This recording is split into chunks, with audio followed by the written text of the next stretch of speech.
Welcome to Media Dialogues with Storyboard 18. I'm Delshad Irani. Today we're diving into one of India's fastest growing entertainment formats, microdramas. These ultra-short, high-engagement narrative clips are redefining storytelling, reshaping platform strategy, and opening new revenue streams for creators and advertisers alike.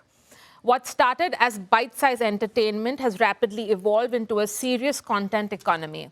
To break this down, we have an expert panel representing platforms, studios, and innovators shaping this space. Neha Markanda, Chief Business Officer, ShareChat; Saurabh Pandey, Founder, Story TV by LOLO; Nitin Burman, Chief Revenue Officer, Balaji Telefilms; and Naveen, Kadyan, Head of Product, Zupee Studio. Each of them sits at a crucial intersection of content creation, monetization, distribution, and technology. And together, they'll help us understand just how big the microdrama wave really is, what's driving it, where it's headed. Let's jump right in. Saurabh, I want to come to you first, and like I was saying earlier, I wanted to understand the space more, and I think it's such a rapidly evolving area of the digital entertainment market and ecosystem. But dial back a little bit and tell us quickly, what was the genesis of microdramas in India? We know that it is something that is massive in China. We were talking earlier, revenues from microdramas are bigger than theatrical revenues, almost $8 billion in China. Where are we at? What was the genesis of microdramas in India? Well, first of all, thank you for having me, Dilshad. So you're right. I mean, a very large category in China, close to about $8 billion. We've seen platforms like Hongo, etc., becoming larger than their whole box office. I think how this category started in India was earlier you would see till about a year ago, people watching clips of these Chinese microdramas, Korean dramas on their Instagrams or on their YouTube feeds, right? And then there were platforms in India such as ourselves and quite a few others who started creating what we would call as Indian microdramas. And all of this has just happened within this last 1 year alone. I think where this category comes from is that with the rapid smartphone explosion within the country, right, 850 million people are on their smartphones. The natural way of consuming content has been vertical. So think of this as a crossover between Instagram Reels and Netflix-like storytelling. So we call it the reelification of everything, right? Like you want to consume content vertically, you have very low attention spans because if the content is not addictive or interesting enough, you want to move on to the next thing. So bringing in vertical storytelling with episodes that are typically 1 to 2 minutes long and an entire series that can be completed in 70, 80 minutes is what I would call a microdrama as. I think it appeals to what we would call as the escapism needs of an average user, where they want to take a break for 10, 15 minutes, go into the lives of another character altogether and have real fun at it. So that's where the Indian market was at, where it started. In the last 6 months though, the growth has been sort of phenomenal. We ourselves have grown like more than I think 50 times in just 5-6 months, the way the base has grown. We now feel that many Indians are sort of gravitating towards microdramas. This has become close to about a $500 million market in India. So it's just exploded in the last 5-6 months, to put it in short and to sum it up. Put it in short, right? Everything short. But it's very interesting because, I want to come to you, Neha and Naveen. ShareChat, of course, very bullish on the space. So is Zupee. Started 3 months ago. ShareChat, you guys have been talking about it for a while as well. Give me your perspective. Neha, I'll ask you first. Give me your perspective on where you see the space right now and how ShareChat is thinking about grabbing some of that growth.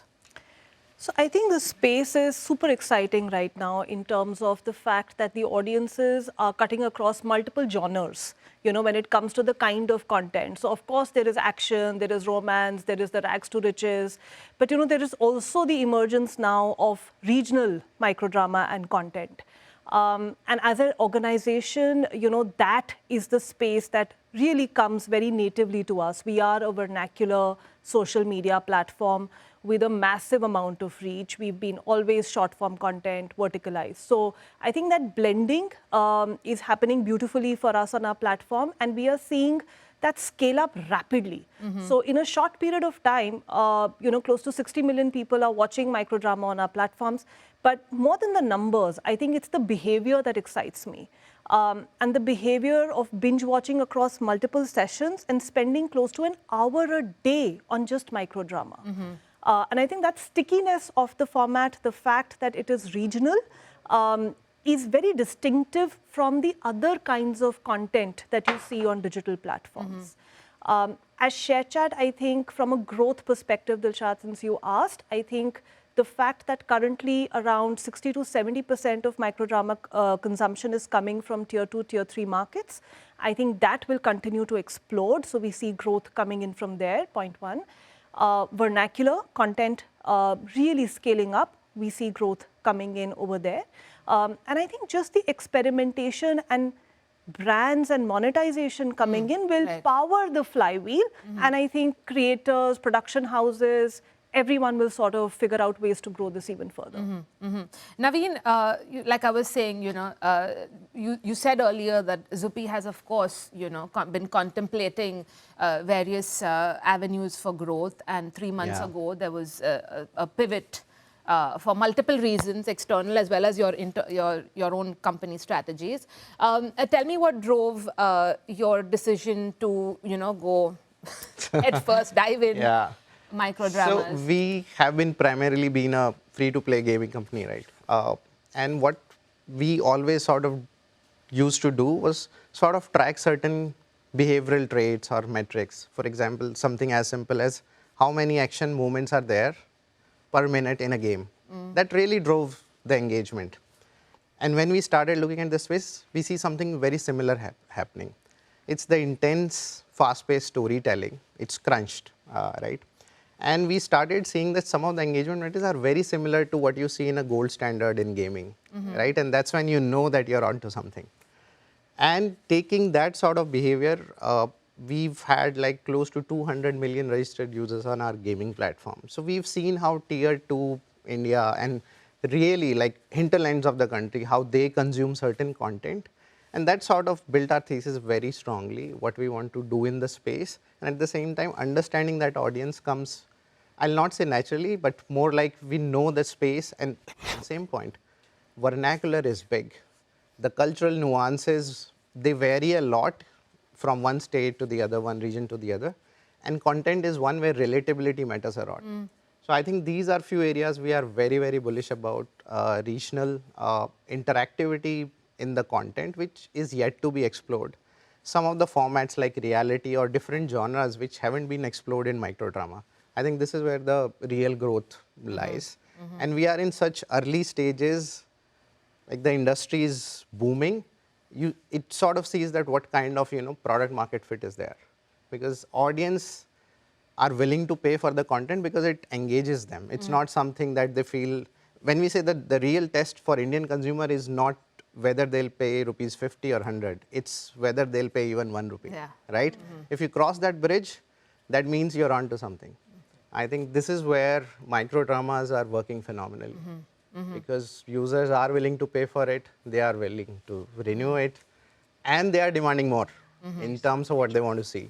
Wider range. Which is because the core of all of this is storytelling and the stories. Nitin, and you mentioned several interesting things about how the audience, the consumer has changed, but also not changed in many ways.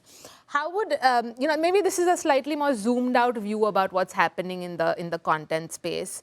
How have you seen it evolve? Like, what are the stories that people are looking for? How have players like Balaji sort of evolved their strategies to meet these changing demands, the way we consume content, formats, whatever? But what doesn't change is that people see the story, right? So how are you thinking about that? So see, from the core of it, Balaji has always been, the storyteller. And 30 years of legacy, we were one of the players who actually, carved out the television industry, right, when it started off. The original K-dramas are ours, not the Korean ones. And we are proud of it, right? So it started from there. Our thing was very clear when microdramas started. We wanted to be there where the consumer is.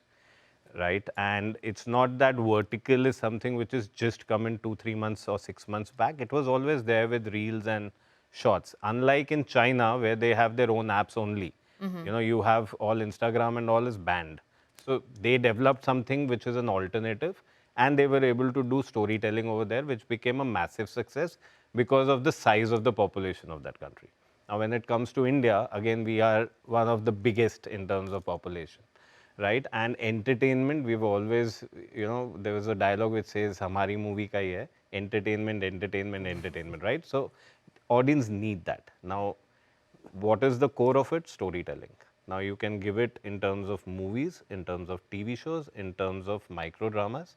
And before microdramas came, I think the influencers were giving those stories in terms of reels and, as we say, reelification. But singular pieces of content. But singular pieces of content, right? Now with microdramas platform coming in, these stories have become more fast-paced. And as he said, it's on-the-go habit of people, right? See, when you are at home, you want to watch TV, maybe some shows with your family, some that you want to watch alone, you watch it on your app because that's the personal viewing. When you want to go to theater, it's a full family event because now going to theater is almost like a weekend wallet spend for a family outing, right? So with microdramas, that's, I think, filled that gap of what do you want to do when you are either traveling or when you have a short break of 5 minutes, 7 minutes, you quickly pop up your mobile, open it and start watching the show. So that's where we also wanted. We started off with microdramas. We were thinking, and that's when we connected with story. We said we should. You are tech. We are the storytellers. We should actually join hands and look at building this space in a bigger way. And I think now with shows for them and other platforms, we are one of the biggest producers in the microdrama games also now. So. But before I move on, when you look at storytelling, is the approach very different from to microdramas versus more traditional formats? Absolutely. See, in the traditional formats, especially if I have to say TV and TV Plus, which is connected TV now, the game is about creating addiction, right? Because you want people to follow your show for weeks and weeks, right? It's a daily habit. It's a habit building thing that you are looking at. With microdrama, it's not addiction to one show. It's actually a hook or a cliffhanger, that dopamine effect that you say. You want to leave that person with something that he watches another minute of an episode. And trust me, there are microdramas which people leave in first 2-3 minutes only, right? So that first 5 minutes of your microdrama and storytelling is so important that he feels that, yes. And right now, I think most of the stories are rags to riches, where people want to feel that if he can do it, what if I am in his place? And I can, make big in life. It's the dream that people are living through the microdramas right now, is what I feel. So I think there's definitely a formula to the storytelling as of now, and that's what China has also taught us. But I think that's because it's the initial stages. And I think there will be a point in time where that inflection will come and a newer formula will emerge. But I think the binge-worthiness is something that will hold true even in the future. Today, I think it's a lot of a cliffhanger approach to binge-worthiness, but maybe a few quarters down the line, that reason for binge-watching could perhaps evolve or change. But there's definitely some sort of a formula working Another thing right now. which I feel I would want to see in microdrama space is the loyalty to the shows which will come in. Like we have seen examples of Scam 1992, which changed the whole scenario for a platform. It was one of the most successful shows and brought the audience. So we've seen that audience is, they want to watch good shows, right? And that is what we want to see in when this whole thing of certain type of stories will get over. The remakes, the adaptations of those Chinese and Korean dramas will get over. The Indianized version of these dramas And the will get tropes, over. etc. Then your original formats will come in, and that's when people will start following those particular shows and will remember those names and will go to the platforms to watch those shows and those actors and actresses who are in the microdrama space. I'll just add one point to this.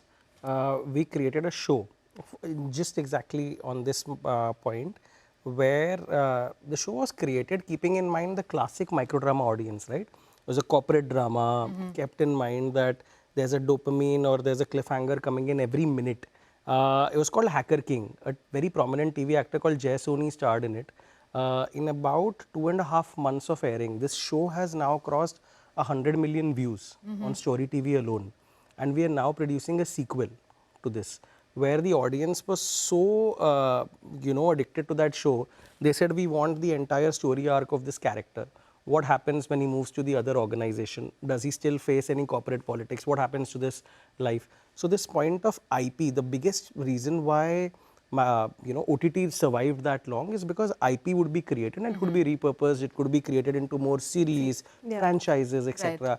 We're now finally doing, we did a similar thing called Alpha Hacker. Now we're doing Hacker King 2. So the point is that the audience now is liking certain formats a lot, and now binge watching it to the extent that they want more and more parts of it. I think that's finally coming That maturity in the audience as well when it comes to microdrama consumption. What were you going to add? So, very interesting point on loyalty towards a particular show, but what is also evolving, what probably you are also alluding to, there's a affinity towards a character also, and that we are seeing, that people want to see same character in sort of, multiple shows. I think that is very interesting space, and that will come with sort of more depth in story writing, more depth in the character. Of course, you can't lose the essence, which is like you have to crunch everything in a short period of time. You have to have that intense and high-paced drama.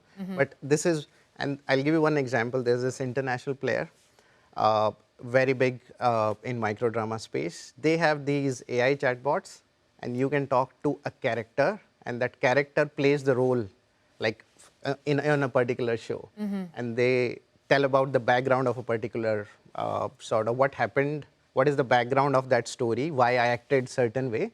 Like I said, there's a lot of interaction that is yet to be explored in terms of when we say that, the depth of character or the building character, OTT does it in certain way, it's not possible, probably in microdrama, but there are ancillaries that will get created and which will bring out that depth in characters. Again, this is more an experimentative nature, but very sure the world will evolve more towards the interactivity in the storytelling. Which people are looking for as well, right? While we want that one-on-one consumption, and we want at the same time for it to be interactive or something that we are involved in. Before I get onto the aspect of monetization and of course advertiser interest, I just want to understand a little bit about the consumer mix right now. We spoke briefly about the gender mix, for instance. Where is India versus some of the more mature global markets, whether we're talking about China, US or Japan? When it comes to, who's watching microdramas here? Saurabh, who's watching microdramas? I think that's a great point. Look, in India, at this point of time, what we've been seeing, at least, on Story TV, the bulk consumption, we have close to about 40 million users now in the last sort of 5-6 months of us being active here. Out of those 40 million, the bulk lies between the 18 to 35 age group, right? That's the audience that's been sort of the early adopters of the microdrama curve. And that's intuitive because these were audiences that were active on Facebook, they were active on Instagram, etc.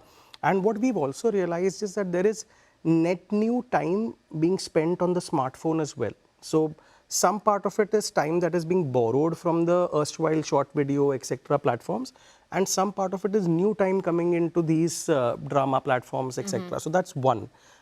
Between a gender mix of 18 to 35, we've typically seen a 65-35 kind of a mix, males being 65%, females being about 35%. Globally, this is, I think, more even.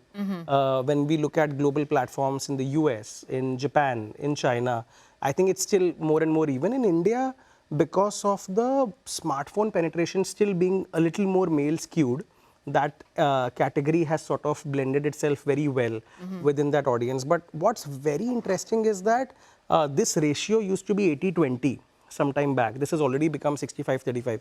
I wouldn't be very surprised when this ratio becomes 50-50 in India, because women users are really enjoying these dramas as well, along with the male audiences. It basically panders to what we would call as there are 2-3 broad needs, right, in a user's social or entertainment consumption. If the need is boredom, then they would typically want content that's just 1 to 2 minutes. They don't want to spend that much time. Maybe they'll open a Reels or a Shorts. Yeah, not If too the- much investment required there. Correct. But if the need is that I'm having a very rough day, I want to take a break. If the need is even remotely escapism or taking that break from your life, then microdrama really augurs well to that format. And over there, the audience or the gender totally depends on the kind of dramas you're doing. So we did dramas we did a drama called Chawl Queen, we did Nagin, which were all very popular in female audiences. Then we did Hacker, we did other dramas which were very popular for male audiences.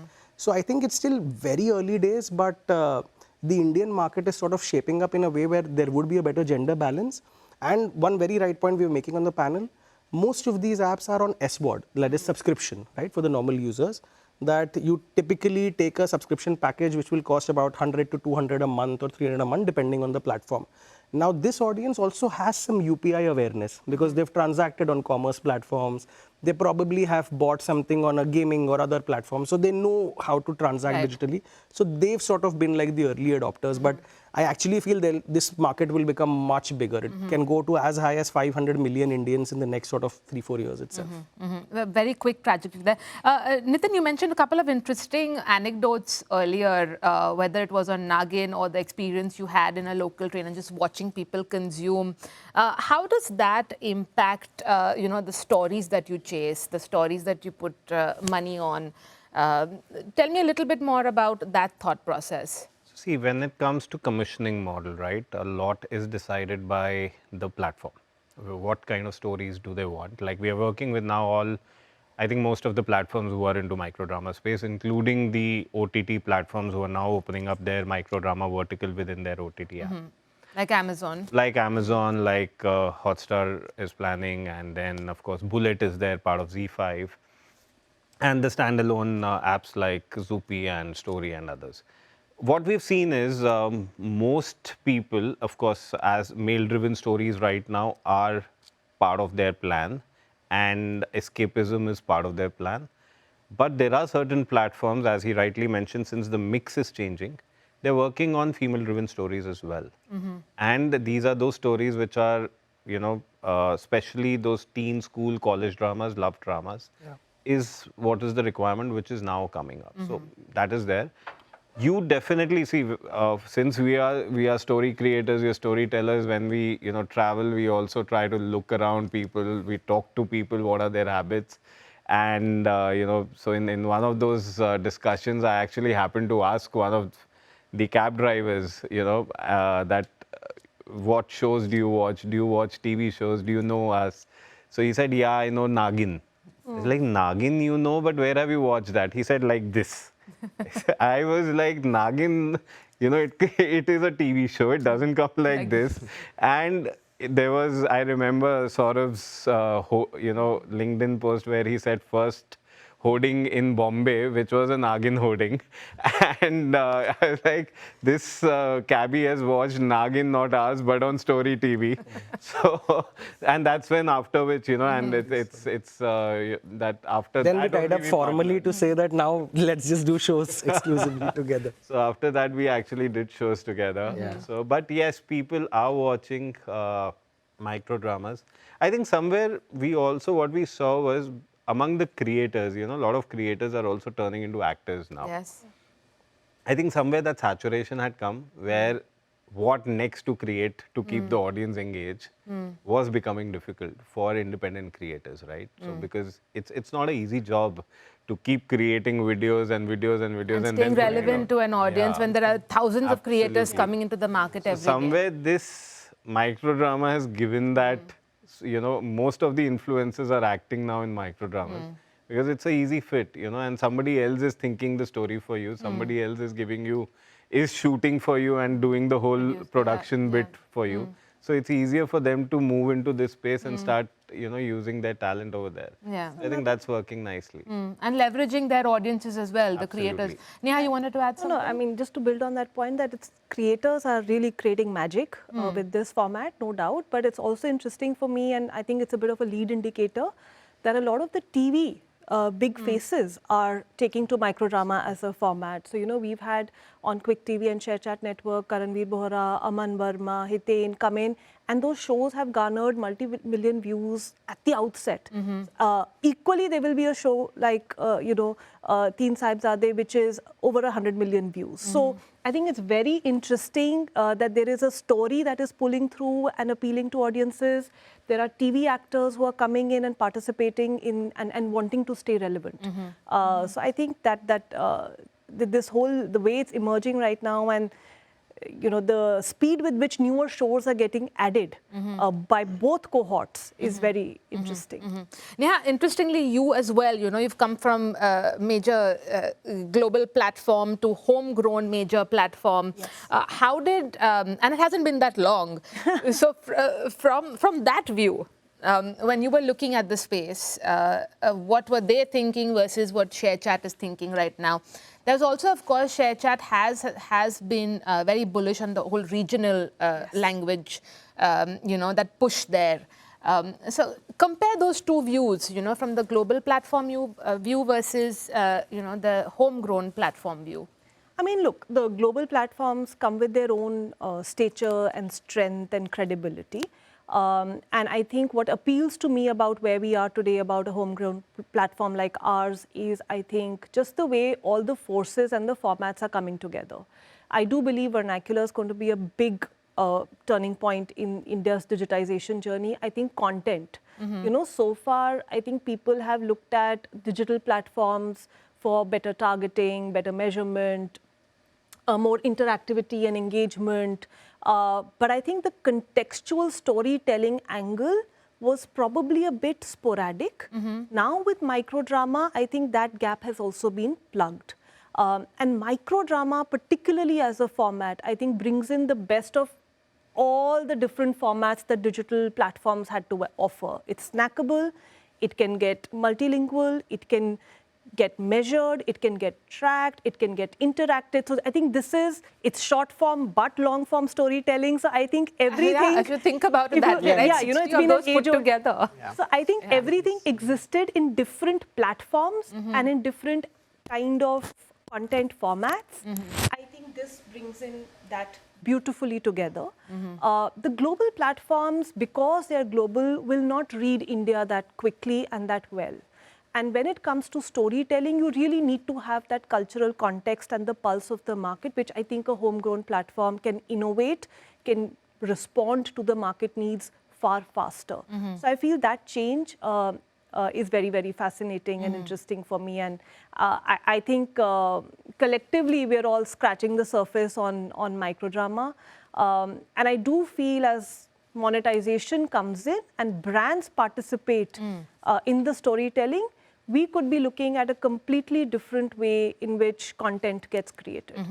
And for brands, not just for stories, but even for brands, the way they look at content creation will be very different. Just to add here, sorry. Please go ahead. So on vernacular part, vernacular has always been there in India, right? You love to watch content in your native language. It started with TV. There are so many TV channels in different language, but again, TV was always a one family single screen, for a family. That was, and when you go deep down in the real Bharat, those TV becomes expensive for people to buy, right? So the audience was limited. Theaters, we know the number of screens that in India are there are very, very limited and are, limited only in the metros and the tier 2 towns. So it again, for the real Bharat, the movies in vernacular used to become a problem. With OTT, we've already seen that, I was part of a regional OTT platform, which was in Telugu, the #1 platform, right?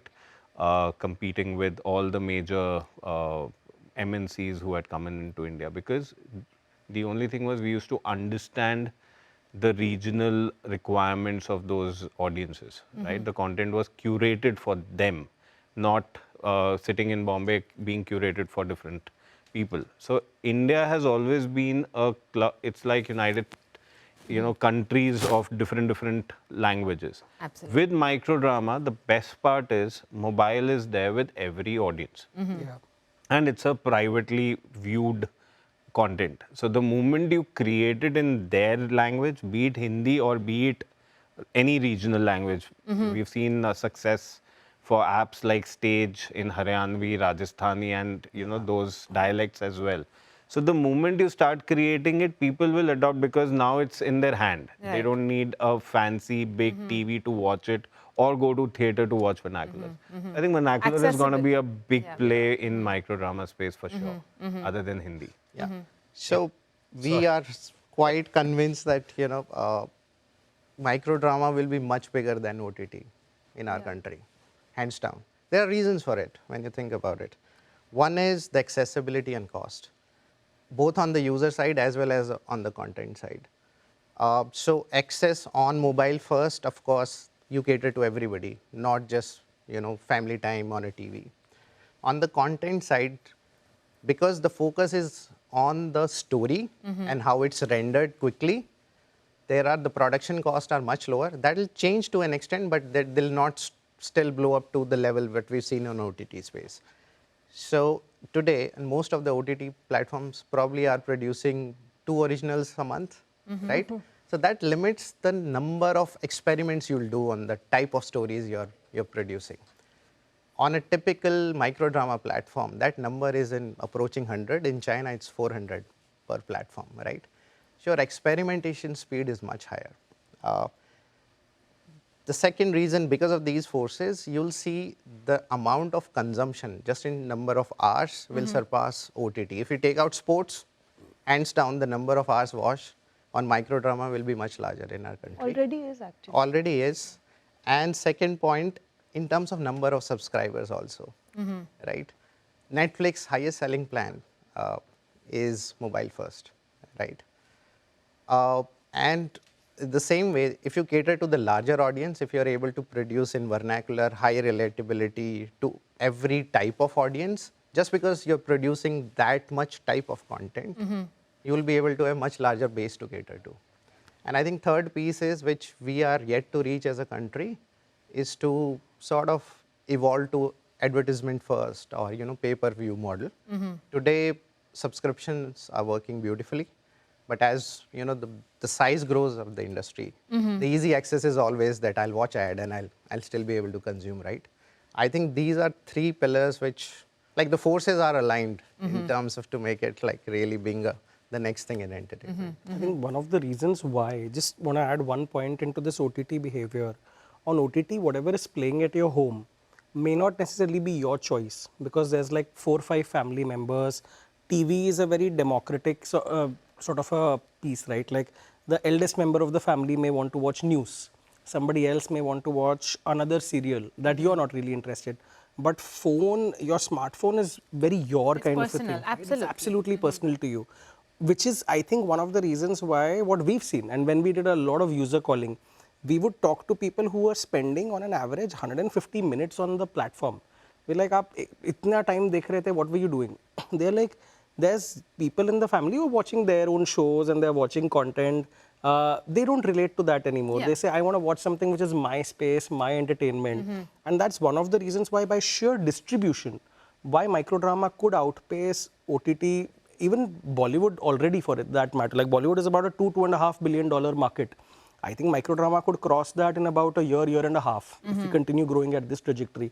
One of the reasons is distribution. Second, your own personal consumption and your own space. And third, like they very rightly pointed out, it's expansion into dialects. Like for us, we launched Tamil and Telugu. And we are already seeing that grow faster than Hindi. Because you already had a cinema there in the southern territories which was growing faster. Very entertainment focused. And people really already sort of adopting towards that. So very early days, but all of these are sort of coming together. I want to come back to, models here, revenue models here. We were talking about subscriptions, paper, all of that. Saurabh, give me the global perspective before we get into, what's happening currently in India and where it can go or should go. Yeah. So globally, look, broadly, there are 3 models that are sort of prevalent in microdramas. I'll sort of touch on all 3. In China, the #1 model that has been sort of working is AVOD, which is advertising, right? So some of the largest platforms have just done integrated ads, performance ads, but That's also because these large platforms were done by folks like ByteDance, etc., who already had very large distribution and relevant distribution, right? So when they would launch this, it was easier for them to get ad revenues, etc. So AVOD was the one sort of bigger model there, followed by subscriptions. Subscriptions would typically be, of course, monthly, yearly, depending on the plans you offer. And a very interesting model that has come up in microdrama, which we've experimented, a few others have experimented as well, has been paying for certain episodes unlock, which is very interesting because the whole model is, the way microdramas work is, you typically tend to put certain episodes for free on social platforms. That could be on Facebook, that could be on Instagram, that could also probably be on YouTube. And you get the audiences to consume that. If they like it, they come to your platform. Not everyone may want to watch every microdrama that you want to offer, but they may just want to watch, I want to see what happens in the next 10 episodes. I just want to see whether this character really gets that revenge, whether this character gets back at this person, does he become that billionaire? So something like a 10 episode pack, etc., is also something that has happened globally. In India, of course, you've seen subscription being like a more larger play, but globally all three have sort of come in. Another very interesting facet is that this model is very distribution first. Like microdrama platforms tend to become larger only when a lot of people sort of watch it at scale. That makes your recommendation pools better. So then you know data points of what to serve. Like I could serve very tailored content to Delshad depending on what she's watched and what she's sort of clicking on. So that makes personalization better, which could augur well for both ad revenues as well as sort of deeper subscription models where you want people to watch more dramas within the platform. And stay in that ecosystem. But Neha, on that point about advertisers, and you touched upon brands and that sort of that point coming in where you'll see what is happening currently when it comes to advertisers and brand interests on microdramas. So the way we are looking at monetization is sort of leveraging both models. So we have a subscription-led monetization approach with Quick TV, but because we have massive distribution and scale already with ShareChat and Moj, over 200 million kind of users, there we've gone the advertising route. So we've just launched microdrama about a month and a half back on these two platforms as well. And we've opened it up for advertisers.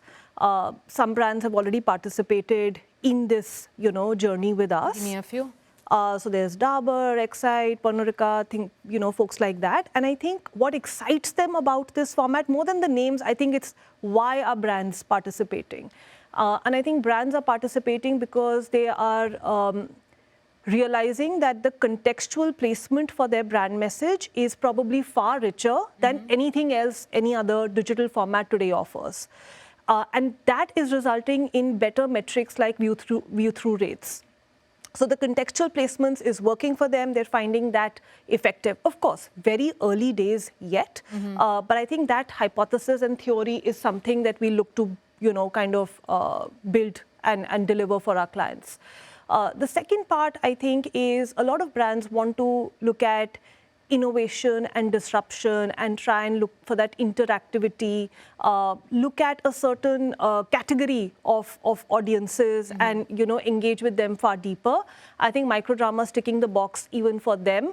Let's say there's a beauty brand and they want to participate through influencer messaging on, international drama series. That is an option that is available for advertisers today. So I think the models that are working for advertisers is, of course, inventory-led, which is contextual placements, better metric and results. Second is contextual placements, which is the typical Aston band kind of an approach, or introduce some interactivity. Or third, and that I think is the most exciting and which I think we will see a lot more of as the format evolves, is bespoke storytelling. Okay. Which is, I have a brand, I have a story to tell. Can I speak to you, give you a brief, work with the production house and build a microdrama grounds up where my brand is natively integrated or my brand message is natively integrated. Let's say I'm a bank, I have a rags to riches story. Can I tell that through a microdrama? So I'm personally very excited about all of these three because I do think that each of these three are extremely scalable and relevant to the Indian advertisers. So that's interesting, the bespoke format. Nitin, do you think that will be a key space for you all as well to work in? And will that generate more advertiser interest and therefore eventually I think revenue? Dilshad, the journey that we are seeing in microdramas, we have already seen that in OTT, right? Every platform started with being subscription-led and were very, very bullish about it. Later, everybody knows in India that even if you're buying a BMW, you want to know mileage kitni hai, right? So everybody, and we've grown up watching cable TV with ads. So the Indian audience is accustomed to watching ads. You know, there will be certain set of audience who want to pay a premium to not watch ads, Yes. right? So same journey, every OTT has gone through it. Today you see Prime in India has launched ads. Netflix outside of India has already tested ads, right? The same journey is what we are seeing in the microdrama space. It started with subscription-led. Slowly, some people will come with only advertising, which will be a pure AVOD model. And then we'll see some will come with a hybrid model, which will be both subscription and advertising-led. Now, coming to the storytelling of brands. See, I think that we have already seen in terms of YouTube when it came and the ads became 6 seconds because of the skip button, right? The whole ad was crunched into the first 5 seconds itself to tell the narrative because after 6th second, everybody was skipping the ad. Now, how do we deliver the message to the consumer? Is by being part of the story. There are in Kyunki Saas Bhi Kabhi Bahu Thi, which is on television, there are some 10 to 12 brands. We are integrating all of them in the story. So it's not that they've just bought inventory on TV or Hotstar. We are actually integrating them. So if there's a kitchen scene and there's a brand, oil brand, we are actually showing that brand how, you know, food is being cooked in the show. So it's been there. Yes, today audience is there on microdrama platform and advertisers from starting want to go where audiences are. When they were on OTT, they started advertising there. Now when they are seeing that 100 million, 200 million MAUs are there on a microdrama platform, very clearly they'll start approaching the platforms and they want to advertise. Now the best part of microdrama is, as she said, that within that space, 70 minutes or 2 minutes or 3 minutes, you can actually curate a story around the brand. And as you know, what I personally feel, see, even OTTs were always mobile first. They were never TV first. Right. TV, CTV and all of that were always 20 to 25% for OTTs and they were always mobile first. So even in microdrama space, because these stories are mobile-led, you know, the brands will come to them and will start curating stories which will be, you know, vertical and very, very engaging. It also And makes you it know- very cost effective, right? Yes. Compared to... One, that, and two, I think it ticks a very important marketing objective. It's not storytelling for storytelling's sake. You know, you're a large brand, you have top of mind salience, and there are plenty of brands out there who enjoy that, you know, awareness. You want to drive behavior change. It's the toughest thing to do as a brand manager. But microdramas and native embedding in that can truly kind of help you tick that marketing objective as well. So I think brands will begin to realize that, you know, it's not just the ability to tell a story better or more cost effective, but it will also translate into a marketing impact, which is behavior change. And This we'll is slightly- the holy grail. have a Which is, slightly which is different the take toughest on thing to this. do. You know, very recent OTT releases, whichever you would have seen, a lot of times you'll see threads on Twitter and on X now on people talking about, I'm struggling to watch the OTT between the ads that I'm seeing because of the sheer inflow of what I'm seeing even on a subscription plan. I have a small devil's advocate point on this. I think while it seems intuitive that this will work for microdramas, I also feel it's going to be very challenging because unlike TV, the remote is a little bit at a distance for you. So when you see these ads coming in over there, you don't mind, you don't swift towards changing that at the point where you see it. On a microdrama, your thumb is acting as that remote and it's the closest to your phone. I've seen people dropping off on a microdrama even if there were 10 seconds of context building which didn't have any dopamine. So landing a brand story into that and doing it very intelligently is not going to be very easy as well. It'll have to be done very natively. And it could also, I mean, just as a point, it could also sometimes irritate subscribed users that if I've paid something, if there is a dollar value that I've already given here, I don't want to watch something of that sort. So it will have to be done very tastefully. I think that's a big point.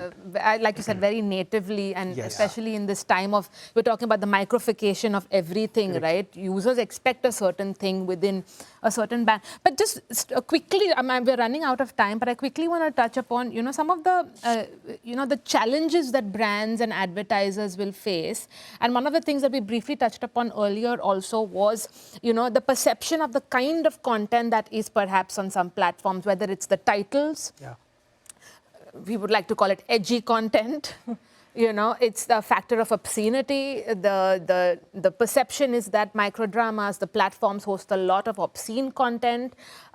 Quickly, just your take on it as, as a new entrant, as a lot of new entrants, but, just getting into the space, how do you sort of see that challenge working out for platforms as well as for brands and advertisers? See, the first point is that really true? I think it's more of a perception that just there are those titles. There are those titles. That content as well. But internally, how we sort of tackle this is in two ways. One is that we only allow 18 plus on our platform. Like that's like the standard, because it's not just about obscenity. There are like even fast action is probably not really suited for kids, right? That's one. The second is we have our own framework in terms of what type of content is produced, how it's delivered, right? Because at the crux is the storytelling. It's those little sort of edginess probably gets you the eyeballs, probably intrigues the interest, but that's not the core engagement loop, right? So the engagement still happens, how the story is delivered, what the real story is. So as a platform, we are not too worried or even focused on that, are we in the gray zone? Because we're not. The second, in terms of how it plays for the advertisements, I really do think the opportunity lies in the real sort of, to build on what Neha was suggesting, is on the embedding plus the personalization, right? When there's a high engagement on any platform, it leads to better sort of performance on advertisement. Like this is what we've seen in YouTube, still the gold standard, or the Instagram. If the users are engaged on the platform, they stick to the platform, you can sort of, brands will arrive, brands will try to work around what are the realities of that platform, right? Second piece, which today we are, the technology at a space where we can really personalize for each user. For the same show, you can see a deeply embedded sort of placement for one mobile brand versus something else for you, something else for you. I think we'll very soon reach that stage.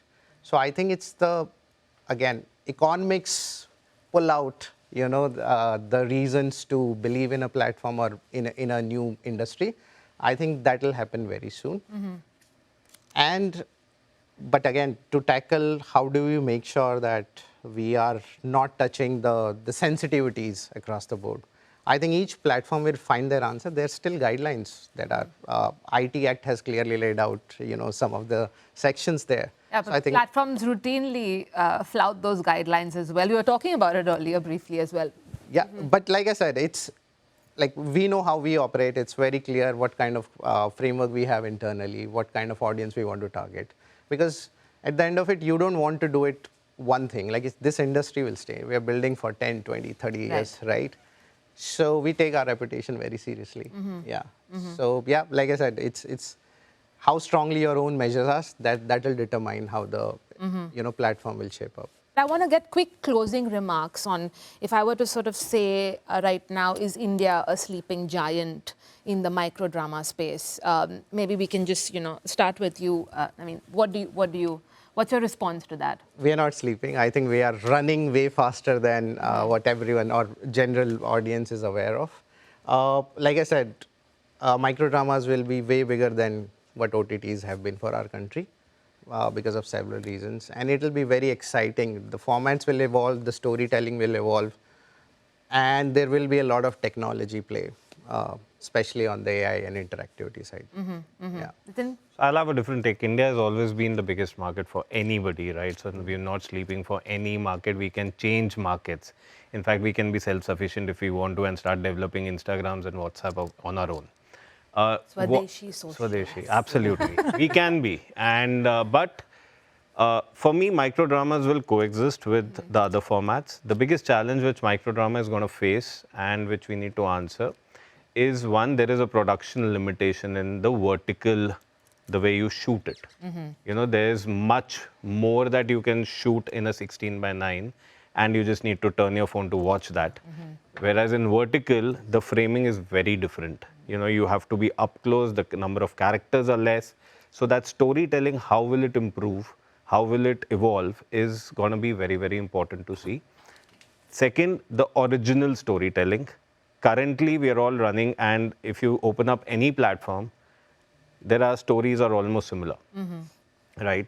Some characters are changed, but I think 6 months down the line, we'll start seeing how different subjects will come in microdrama, and that's going to be the most important play. And that's what I feel is wait and watch space. So what will be the drishya movement for microdrama industry? I think that's the question. Yeah. So I think homegrown apps are going to scale far faster than they have in the last decade or so. And I think microdrama will have a huge role to play in that acceleration, simply because we get the storytelling and the cultural context far better. YouTube or any of the other platforms wouldn't. Would not as well as I think agile organizations like us will be able to. So I think the digital acceleration of homegrown, thanks to microdrama, is a tailwind. I think too, the ecosystem, which is media agencies, creative agencies, marketeers, I think all of us will learn a new language of storytelling and of brand integration. And I think that will become very, very fascinating. And I think three, my hypothesis, microdrama will also pave the way for balancing AI and human-led storytelling. And it will show, you know, how that balance can be achieved really, really well. I think from even a, sorry, go ahead. Stage of experimentation as well. Yes, because the cost of experimentation is easier here. And lastly, I think from just a monetization perspective, at ShareChat, we are very, very bullish about it. And I would, you know, take a punt and say 20 to 30% of our revenue will come from microdrama very soon. Wow. Yeah, I think, look, to your question, I think India should be the capital of the attention economy because we are audiences who love our entertainment. We are very, very open to latching on to newer formats and really sort of growing with that. I'll give you a small example. In the last, till about October, the #1 app in India on the Play Store for like 10 months was ChatGPT, consistently. All through November, the #1 app in India on Play Store has been Story TV in India. So, and that's a microdrama app that's come just 5-6 months ago. That just shows that this is not a space that we've been sleeping on. We've actually been running, like he said, we've been running fast, and I think we'll grow faster than China, US, any other market here. And #2 over here is that stories will evolve. When you saw TikTok in 2018, a lot of people really did not take short video very seriously. Right. They felt that these are cringy stories. And if you look at it now, it's staple diet of entertainment for everyone. I think that's what's going to happen with microdrama. A lot of earlier stories and stuff have been things that everyone's learning. But now, I mean, for us as well, like we stopped doing, getting shows from China or Korea. We're making all of it is original. So everything's moving towards original, localized entertainment.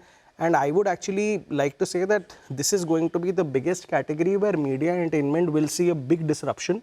I also feel that traditional OTT giants have been sleeping on this opportunity. That's the actual reality. That nobody's woken up to how serious this is and how quickly the behavior is shifting.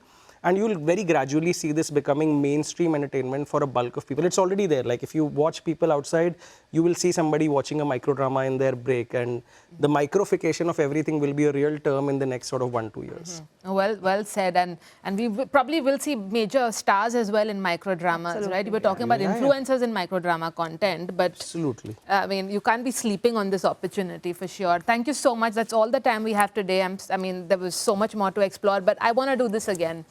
We'll pick on some of the threads that we spoke about. Thank you again for joining me. It was certainly absolute pleasure. Thank you eye-opening conversation. Thank you so much. Thank you. Enjoyed it.